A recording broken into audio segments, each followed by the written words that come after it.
from Marietta, Georgia, majoring in agricultural sciences with a concentration in agribusiness, and I am delighted to be here today. I want to thank the ladies of Rosetta Omega for giving me this opportunity. Just like they said, I was here 2 short years ago, and I just want you guys to know that the opportunities are limitless. And congratulations to the scholarship recipients. Congratulations. Let's give them a round of applause. So, I want to talk to you guys first a little bit about the Hbcu Experience. So, does anybody know what an Hbcu stands for? Students. Okay, can someone tell me? Historically Black College. Yes. So HBCU stands for Historically Black College and University. And I'm going to talk just a little bit about HBCUs and what they can do for you. So I go to Tennessee State University, and it has been an amazing opportunity. And the experience that I've gotten at an HBCU is an experience that I can definitely say I haven't gotten anywhere else in my entire life. Being at Tennessee State University, I've had university professors that have truly poured into me, that have really made my time worthwhile. I've had opportunities that are limitless, and you can get that at a college. Of course, you guys are going to college, but at an HBCU specifically, it's very special, and I've just enjoyed this opportunity. But what I really came here to talk to you guys about today are 2 simple things. I want to talk to you guys about not allowing anything or anyone to deter you from your destiny, and I also want to talk to you guys about the importance of getting comfortable being uncomfortable. That's what college is all about. So, I'm going to take you guys through a journey of my first 2 years in college. I started off a freshman, got to Tennessee State University, and I had a pretty good year. I was able to serve as Miss Freshman for my class. For y'all that don't know, at HBCUs, you have a royal court, and there's a queen of every class, and I was able to serve as the queen for my class. So I had the opportunity to do programming for my class, to travel, along with trying to get into my major and figure out exactly what I wanted to do, because I didn't know anything about agriculture before getting to Tennessee State University. And I also did that while doing research and maintaining a 4.0 GPA. So, starting off with Miss Freshman, it's an amazing opportunity. Like I said, I had the opportunity to program and travel, but the challenge that I faced was time management and being homesick. So I was kind of thrown into student leadership very fast. I ran for the position. I knew I wanted to do it, but I didn't know that the sacrifice that would really entail, and I didn't know how much I was going to be spending my time doing that. And so when I got to school, I literally had no time to go home.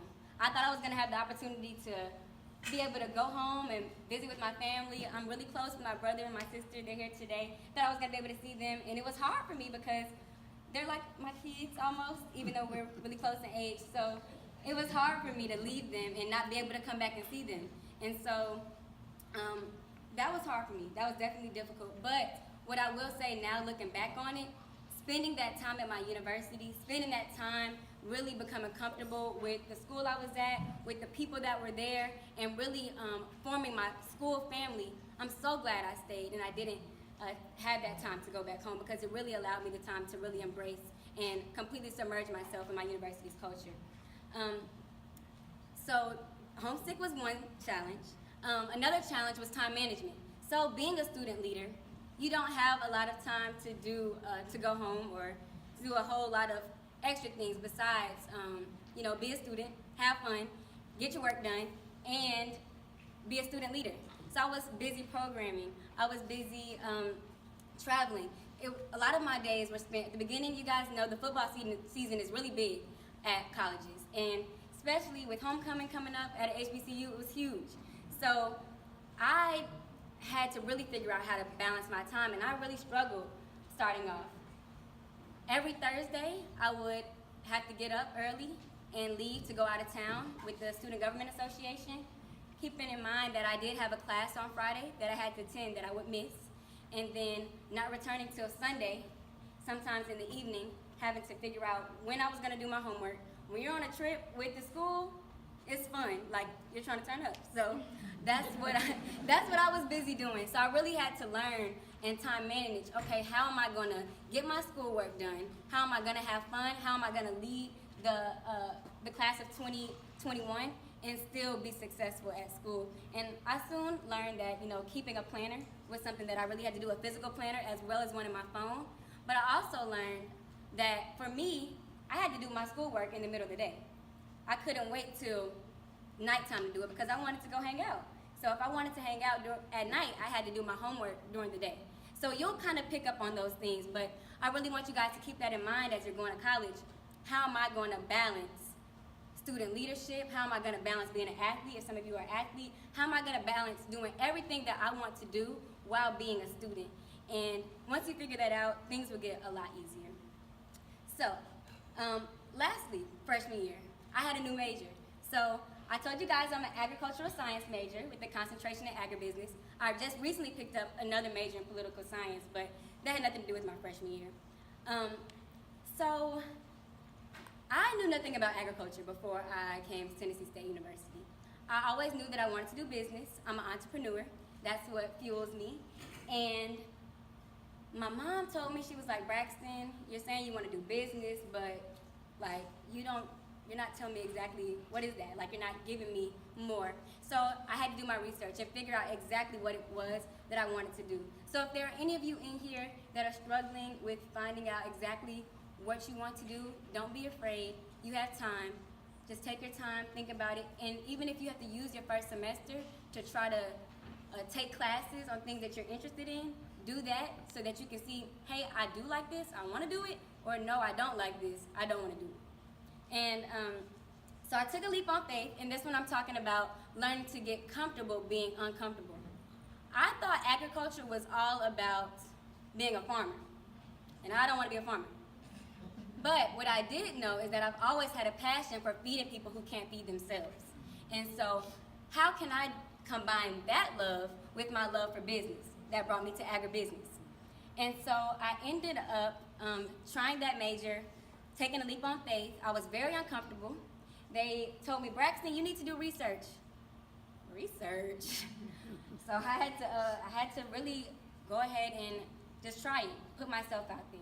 And so that's what I ended up doing. I ended up doing research, and it was a little intimidating because there were students in my lab that were my age that knew exactly what they were doing, and I was there and didn't know anything about what I was doing.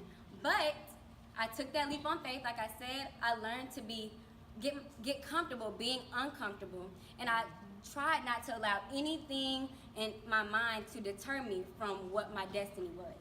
And so with that, I ended up actually getting good at research. I started winning competitions, I was traveling, and that actually led me into another opportunity, which was my internship.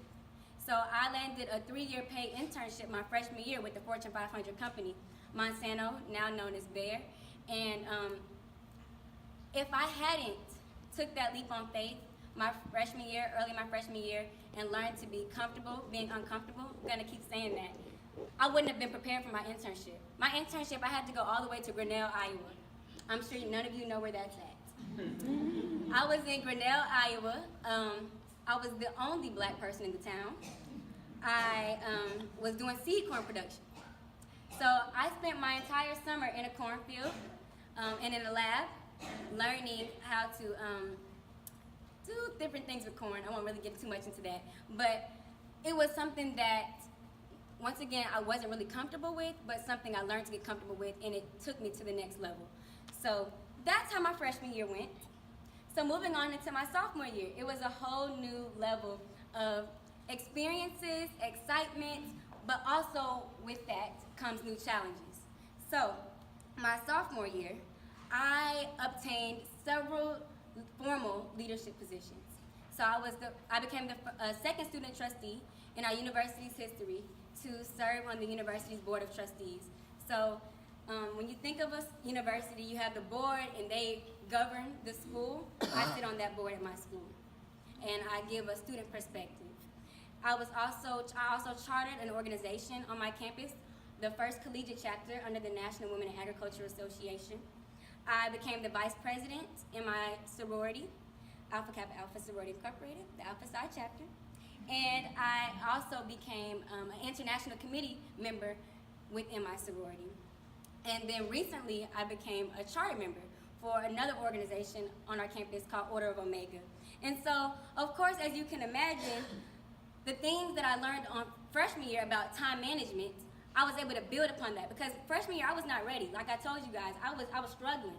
But because I learned that lesson freshman year and I built upon that, when I had 5 positions to uphold this school year, I was knocking it out because I prepared myself and I learned that skill early. So when you learn something and when you go through something, make sure that you continue to build upon that. Don't just let it just fly away.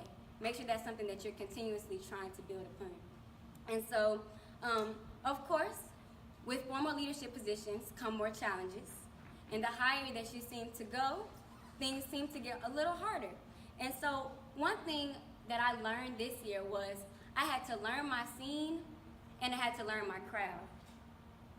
And I learned quickly that when you're a student leader, when you have good things going for yourself, when you're trying to progress, everybody's not on that same page with you, okay? And I really want you to understand that. The higher you go up, there'll be a lot of people that are trying to go up with you, and they're proud about the things that you're trying to do, and they're happy for you, and they're trying to see you succeed just like you want to see them succeed. But there's also people that are there are waiting for you to fall. They're waiting for you to slip up. So you cannot give them the satisfaction of slipping up, okay? You can't give them that satisfaction. So I quickly learned, Braxton, you cannot do what everyone else does. You cannot go where everyone else goes because they can't do what you do. Did y'all hear me? You can't. You can't do that.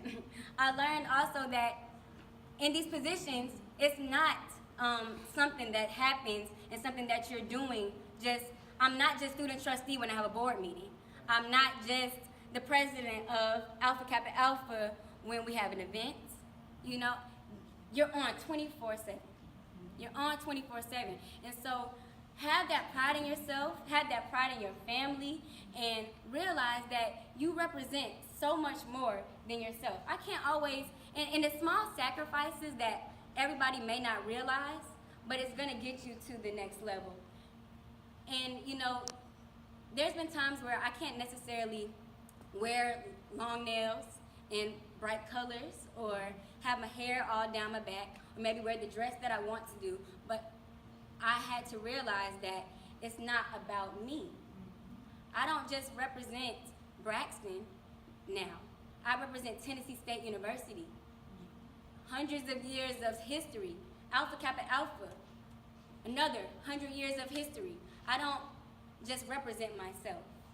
And so when I learned to keep that in mind, and I learned that it wasn't just about protecting my brand, but protecting all the brands that I'm attached to, I was able to become more intact with that. And that was a great lesson that I learned lastly. And I'm just now learning this lesson, and it's actually like crazy because I've actually been learning this lesson probably within the last month. As you progress, I want you guys to always keep in mind, never to shrink yourself or make yourself feel small to make other people feel comfortable, okay?